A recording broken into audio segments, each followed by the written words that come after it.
Deputado, hoje é um dia festivo para o senhor, mas a gente não pode deixar de falar, antes de falar sobre o seu título, sobre a questão da prisão do presidente Bolsonaro. Você é um dos principais apoiadores do presidente, não só em Minas Gerais, mas em todo o Brasil. Eu queria que você comentasse isso, e você foi um dos últimos a estar com ele antes da prisão. Inclusive, houve uma polêmica em torno de um celular que o senhor teria passado para o Bolsonaro. Eu queria que você comentasse essas duas coisas, por favor. Na sexta-feira, dia 21, eu fui, de fato, a última pessoa a visitar ali o presidente, na casa dele. A gente conversou, a gente teve momentos ali, enfim, de descontração, conversamos também sobre alguns cenários nacionais e também regionais. E logo depois, né, me vem uma imagem, né, de um drone da Globo, que engraçado, né, inclusive quem tiver aí um mínimo de interesse sabe que não se pode, né, filmar e até mesmo infringir, né, ali a privacidade da pessoa que estava ali dentro da sua casa, mas o foco, obviamente, não é esse, né? O foco ficou ali em cima de eu estar usando o meu telefone de forma pessoal. Hora alguma o Bolsonaro vê alguma coisa no meu celular e tudo. Inclusive a própria defesa do Bolsonaro esclareceu isso, né? Que o Moraes deu 24 horas para poder esclarecer o uso do meu celular. Engraçado, né? Que esse à toa do Alexandre de Moraes, ele nunca pediu 24 horas para os bandidos, né? Que estão dentro da cadeia dando ordem para criminoso, né? Nunca pediu 24 horas aí para os criminosos, né, que estão dentro das cadeias dando ordem de comando para o crime organizado aqui fora, mas não, né, o criminoso aqui parece que sou eu, né, o criminoso não são essas pessoas, não. Realmente, o nível de prioridade do nosso Suprema Corte, ela é patética. Então, obviamente, não tenho nada a esconder, mas a gente sabe, né, que o modus operandi deles é esse, né, eles pegam ali uma desculpa para poder pegar o seu celular, tirar coisas de contexto, fazer com que a sua vida vire um escarcéu e te incriminar ali de alguma forma, né? Pega uma mensagem ali fora de contexto para poder colocar você como um criminoso. Então eu sei como é que esse pessoal trabalha e, portanto, a gente obviamente fica bem atento quanto a isso. Então vejo que não tem nenhuma polêmica não com relação a isso. E, mais uma vez, só fica escancarado essa psicopatia, né, do ministro Alexandre de Moraes com coisas completamente desnecessárias. Eu acho que tem coisas mais sérias e mais graves no Brasil para o ministro da Suprema Corte ficar atento do que um celular de um parlamentar. Sobre a prisão.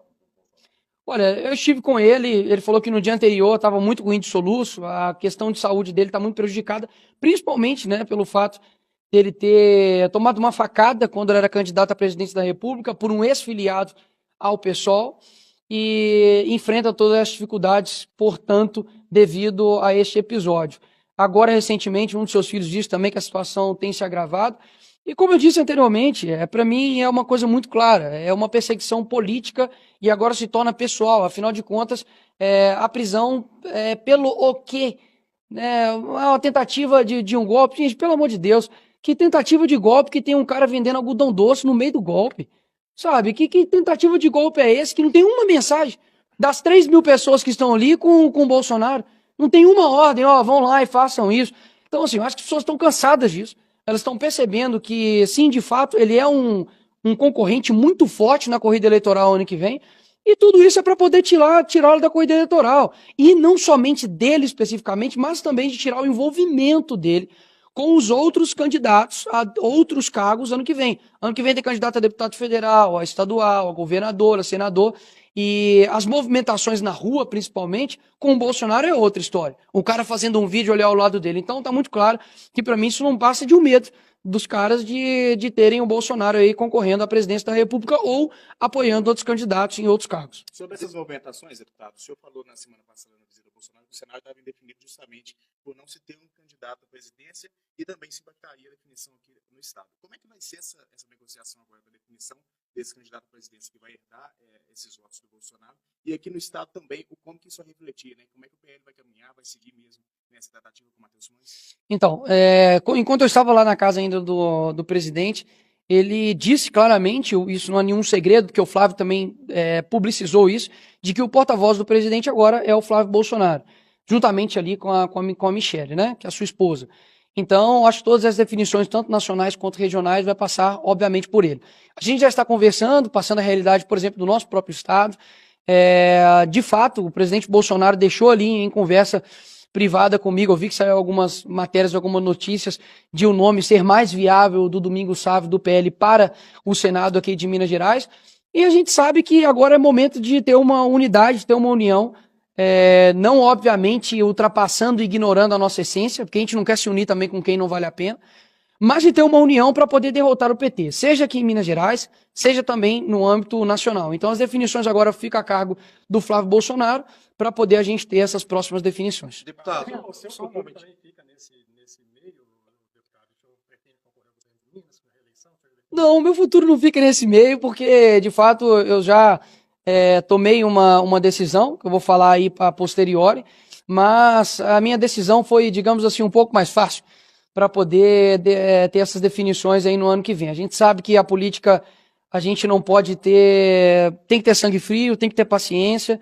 A gente sabe que o modelo que a gente está vivendo agora são tempos bem tenebrosos e, infelizmente ou felizmente, eu sei que eu sou um alvo muito grande, né, para todo um sistema que quer ver eu cair.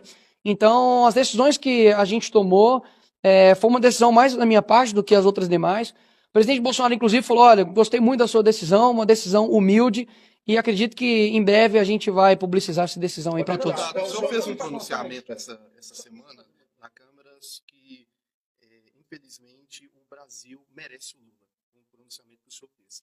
Quando o senhor faz esse pronunciamento, é uma mistura de desabafo com sentimento de impotência? Eu acredito que, primeiro, para deixar claro, eu falei que a parte, né, que votou no Lula, continuou votando no PT, merece o Brasil que a gente tem. Até mesmo porque, vou deixar aqui mais uma vez claro, a mudança que nós precisamos não é uma mudança somente de instituição, uma mudança de estilo político. O que nós precisamos, de fato, é uma mudança individual. Não adianta nada você reclamar da corrupção que acontece em Brasília, sendo que é você que coloca essas pessoas lá através do seu voto. O PT vai completar, ano que vem, se eu não me engano, 16 anos, né, no poder do Executivo.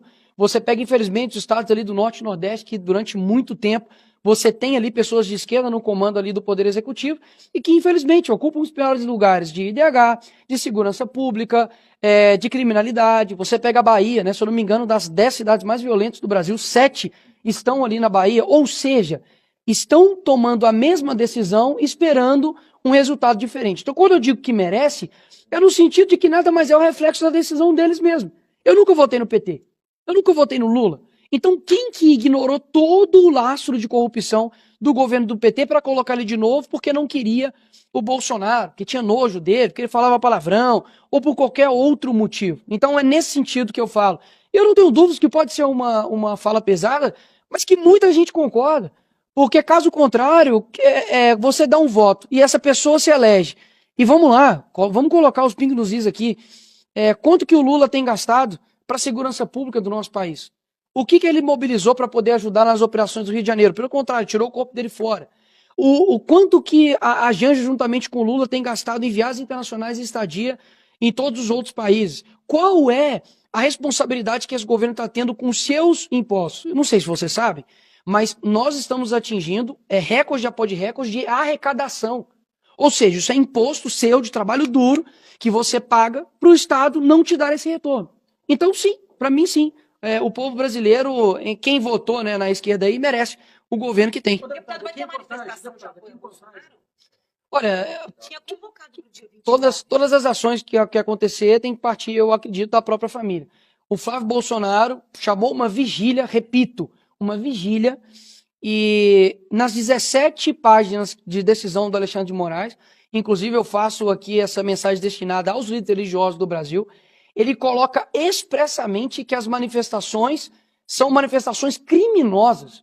Eu não sei se os cristãos do Brasil prestaram atenção nisso, mas ele colocou que uma vigília era uma manifestação criminosa que estava sendo utilizada por uma organização criminosa e coloca o Bolsonaro como se fosse um criminoso nesse sentido. Então, assim, se o filho do cara chamou uma vigília, que basicamente, não sei se vocês sabem, que é para orar, e o cara colocou que isso seria utilizado para uma fuga, imagina se eu chamo alguma coisa. Então, quem em sã consciência vai querer chamar alguma coisa para apoio de Bolsonaro se isso pode ser considerado uma manifestação criminosa? Aí muitos podem dizer, mas na época do Lula teve manifestação na porta da Polícia Federal, então quer dizer que o Bolsonaro tem menos apoio do que o